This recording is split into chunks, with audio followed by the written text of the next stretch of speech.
Hi guys, in this tutorial I'm going to show you step by step how to sew leggings Leo. The pattern comes in 3 different lengths: normal length, which ends above your ankle, one capri length, and biker shorts. These are the biker shorts. And this is the capri length. This is a very quick project and thus very suitable for beginners. Sewing these will be easy if you already own an overlocker. But you can also just use your regular sewing machine and just use a small zigzag stitch or any other stretchable stitch.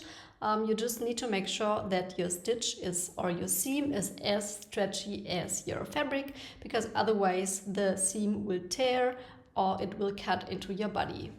In the written instructions, you can find the body measurements and also the finished garment measurements of your waist, hip, thigh, calf and ankle. It is very normal that you might not fit into one size bracket, that you might have a wild mix of sizes and that you might jump between 4 or even 5 sizes. I'm having the same problem and it's very normal, but with this pattern you can very easily adjust the pattern to your body measurements, and this is explained in the written instructions under modifications. Apart from that, I'd recommend to check the stretch content of your fabric, because the fit of the leggings can be different based on what kind of fabric you're using. Some fabrics are very stretchy and you will sew it and it will be like loose and comfortable, and then you use another fabric which is more firm and you might not even get into the leggings. So check the stretch content, it's explained in the next chapter. And perfect is a stretch content of 60 to 70%. If your fabric has only 50% of stretch, I'd recommend to size up one size. And if you have a very stretchy fabric, which is like chewing gum, you can even size down one size. Unfortunately, if you shop online, it's not possible to see the stretch content based on the material composition or the weight of the fabric, because it depends on how much tension was used when knitting the fabric. So the only way to be sure of the stretch content is to make a test. And again, I'm explaining it in the next chapter. You will need knit fabric which has 4-way stretch and 60 to 70% of stretch. I will explain that in the next chapter more detailed. That can be any sport knits, performance knit, swimsuit fabric, lycra, viscose or bamboo knit. Always check the stretch of your fabric before cutting, because the amount of stretch will influence the fit, and as I mentioned before, 60 to 70% of stretch is perfect. If your fabric has 50%, I'd recommend to size up one size. And if your fabric is very stretchy, like a chewing gum, and has 80%, you can even size down one size. 4-way stretch means that your fabric stretches lengthwise but also widthwise, and that is important that your leggings will stay in place if you, for example, sit down. Next, you will need optionally a twin needle for the hem, but you can also use a small zigzag stitch instead, and elastic for the waistband if you want to reinforce it. And here any width up to 6.5 centimeters will be fine. I'm always using the same method to check the stretch. I am drawing 2 little points to my fabric with a distance of 10 centimeters. These are 10 centimeters, and from stroke to stroke these are 5. And now I am pulling my fabric and see how far I can stretch it. And as you can see here, I can stretch it to 15 centimeters, and that means my fabric has a stretch content of 50%. And if I'd use this fabric, I would size up one size. If you are feeling insecure about your results, you can just increase the length of your testing piece, because the larger your testing piece is, the clearer are the results. The formula is always the same and works with centimeters as well as inches. The formula is your stretched distance divided by your starting distance minus 1 multiplied by 100. Imagine you are taking a fabric piece which is 26 centimeters wide and you can stretch it to 48 centimeters. Then the calculation would be 48 divided by 26, which is 1.84, minus 1 makes 0.84, and then just multiply it by 100 and your result would be 84, so your stretch content would be 84%. Now I'm gonna check this fabric. It's some kind of swim lycra and it's very stretchy. And here again, I'm drawing 2 points, but you can also just put pins into your fabric if you don't want to draw onto your fabric. And I'm drawing with a little distance to the edge because it will be less stretchy in the center than right at the edge. And I will pull at one of those points.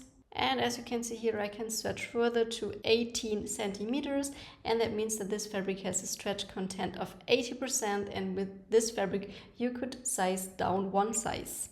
It is important to stretch gently and not with all of your strength, and to stop pulling as soon as you feel a little resistance.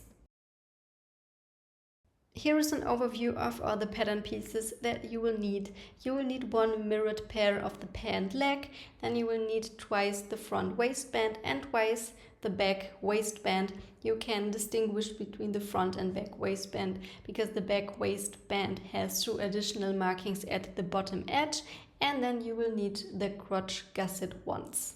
Transfer all the markings to your fabric with a little notch within the seam allowance or with tailor's chalk, and as your fabric might look the same from both sides, I'd recommend to put a pin to your right fabric side right at the beginning, so you can always see whether it's the right or wrong fabric side.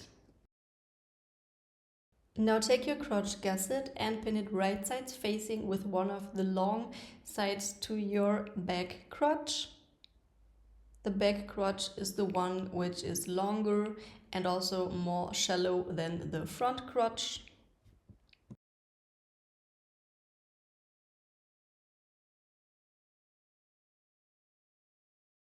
And now this is what it will look like, and now I'm going to stitch with a 1 centimeter seam allowance, and I'm using my overlocker here, and as soon as I've caught all of the gusset I will stop sewing like here. And now I'm going to clip into the seam allowance right where the gusset ends. This is really important.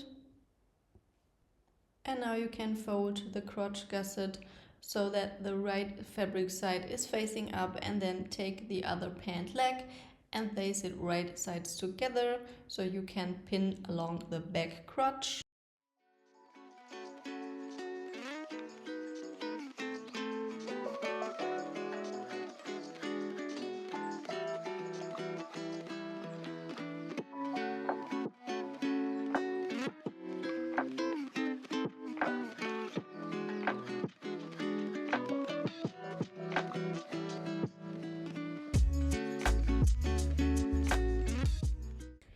When you pin, it's important to fold the seam allowance outwards, and at the point where we clipped into the seam allowance, the fabric will protrude a little bit. Here will be a little gap, which is normal, and this is what it should look like now.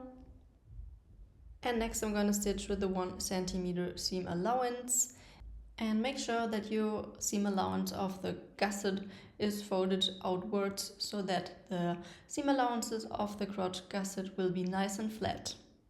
This is the final result. Here is now a little triangle.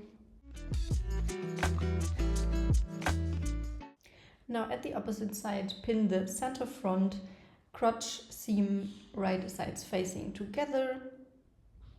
And then we're gonna sew the front crotch with a 1 centimeter seam allowance. As I mentioned in the beginning, I'm sewing with my overlocker, but if you don't have an overlocker, you can simply use a small zigzag stitch or any other stretchable stitch. This is what it should look like now, and for the inseams, fold your pants open so that the right fabric side is facing up. And now you can simply pin from hem to hem, pin along the inseams so that right fabric sides are together.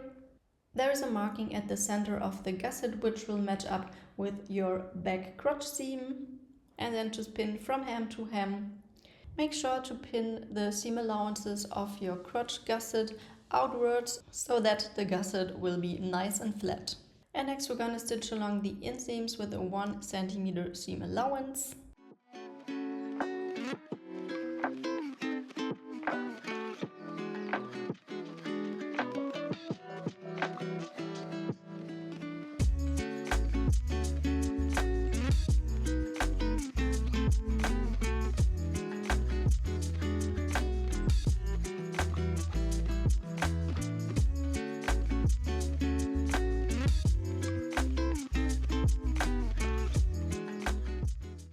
This is what it should look like, and if you turn the pants right side out, it should look like this. Now take all of your 4 waistband pieces. The back waistband pieces are the ones with the markings at the bottom edge, and the front waistband is the one which is more curved. And now pair one front with one back waistband piece, right sides facing, and pin them together along the short edges. And next stitch along the sides with a 1 cm seam allowance.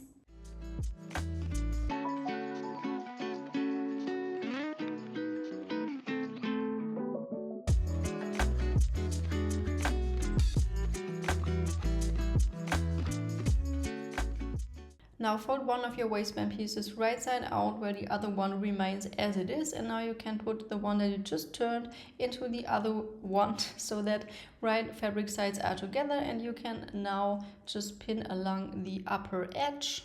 Make sure here that you're matching up front with front and back with back waistband, and if you're insecure you can just check whether the 2 additional markings at the sides of the bottom of the back waistband piece are together.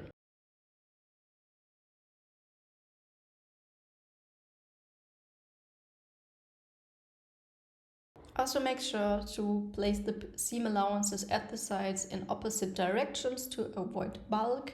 And now it's time to sew with a 1 cm seam allowance, and we're sewing all the way around. I'd recommend to lower your differential feet when using your overlocker so that this seam will not get too firm. This is what your waistband should look like now, and next I'm gonna turn it right side out so that the wrong fabric sides are together, and now I will pin the bottom edges together, always 2 layers. It will make it easier to pin it to the pants. And here again I am placing the seam allowances of the side seams in opposite directions to avoid bulk.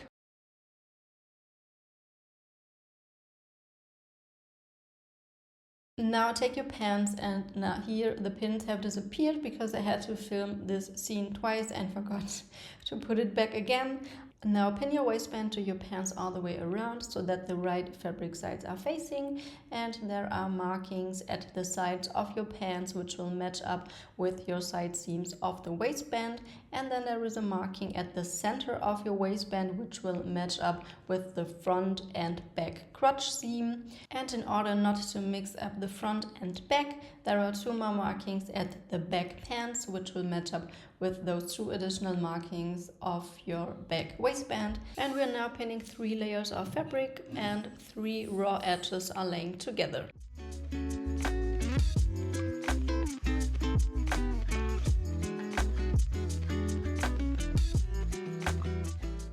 Now stitch with the 1 cm seam allowance, and I'd recommend to go really slowly here to avoid puckers. And if you already know for sure that you want to add elastic to your waistband, leave a little gap of approximately 5 cm at one of your sides.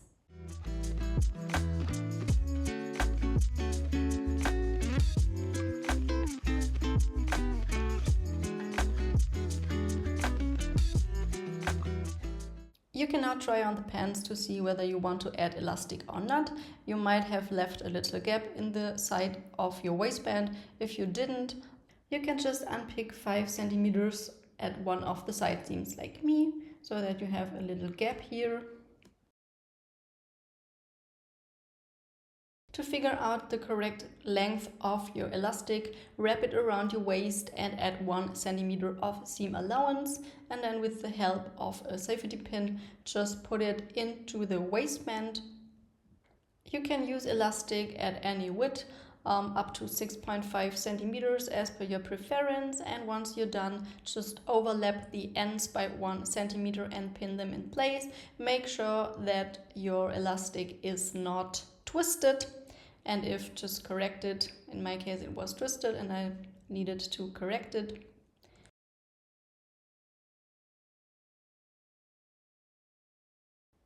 Now stitch with a small zigzag stitch.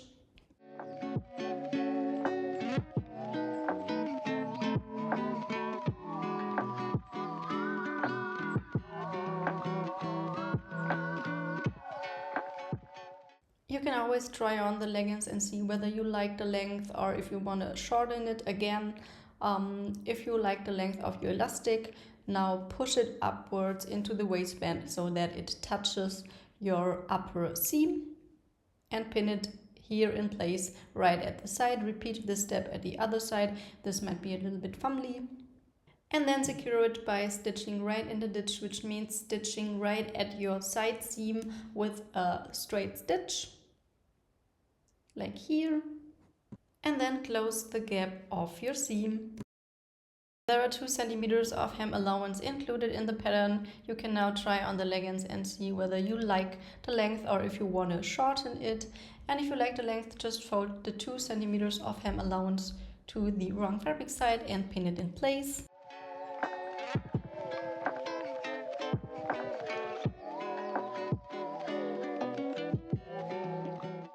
Now I'm stitching using my twin needle and a 1.5 centimeter seam allowance, but you can also use a small zigzag stitch as long as it is stretchy enough. And that was the last step. I hope you enjoy your new leggings.